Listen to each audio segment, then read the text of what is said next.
been said that the purpose of our lives is to be happy. Happiness is something we strive for, something we wish for. And when we find it in ourselves, naturally we wish it for others. Because without togetherness, the happiness is never authentic. So how did we get hooked? How did we lose this natural happiness?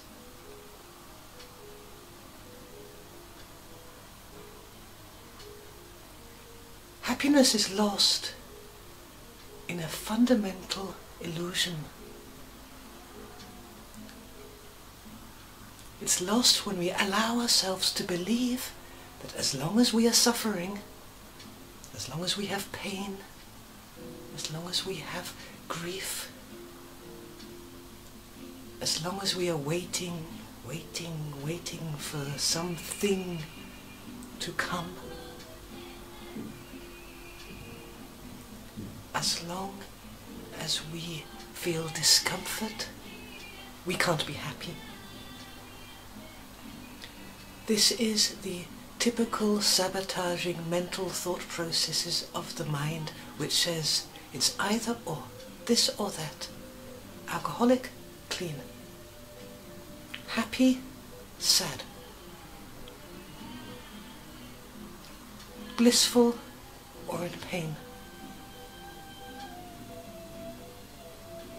The simple key to happiness lies in undoing this belief and allowing the possibility that happiness at the deepest, strongest, most powerful level exists regardless of whether or not we're suffering. Our happiness is not an accident, temporarily revealed when the clouds of pain and suffering and longing and dissatisfaction part for a moment and oh, we're happy. Our happiness is always there. All we need to do is allow that.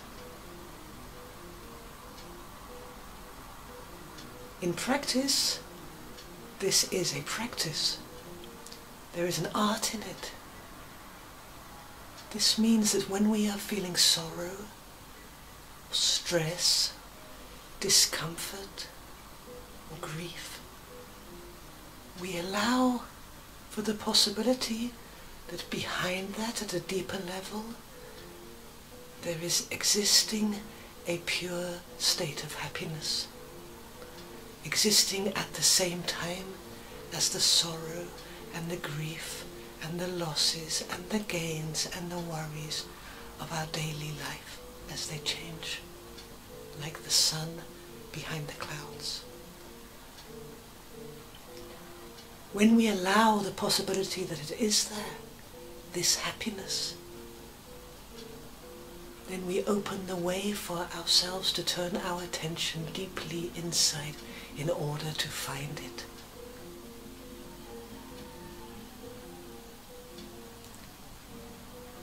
And in allowing this happiness to be there in our experience, together with whatever pain or suffering is also emerging, without excluding any of our experience, but also part of who we are,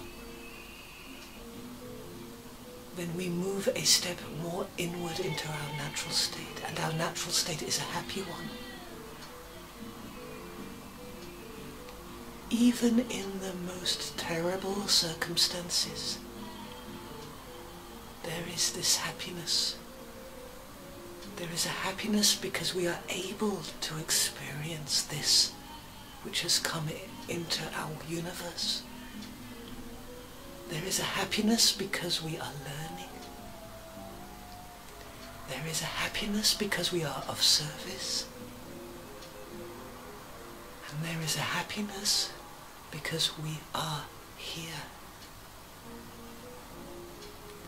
It's easy to say it, but it's something that needs to be tried. Next time you're feeling a sorrow or a pain, or that you're losing yourself in discomfort or in grief and suffering, don't try and take the suffering away and look for happiness elsewhere. Allow the pain to be there, and allow also that behind the pain is that which is able to allow, that which is quite unconditionally happy. Moving like this, we become less caught in our suffering. Our world expands more. We see also the suffering of others, and our possibilities to be of service to ourselves and others are opened up. And within this possibility to be of service, more happiness is generated. And when we recognize the happiness which is there within ourselves, as well as the suffering and the trials of life, then we are able also to affirm that happiness in others. I think this is what is talked about when the Tibetans talk about the way of happiness, that the purpose of our lives is to be happy. Happiness is the source of compassion, and it is the highest service as a human.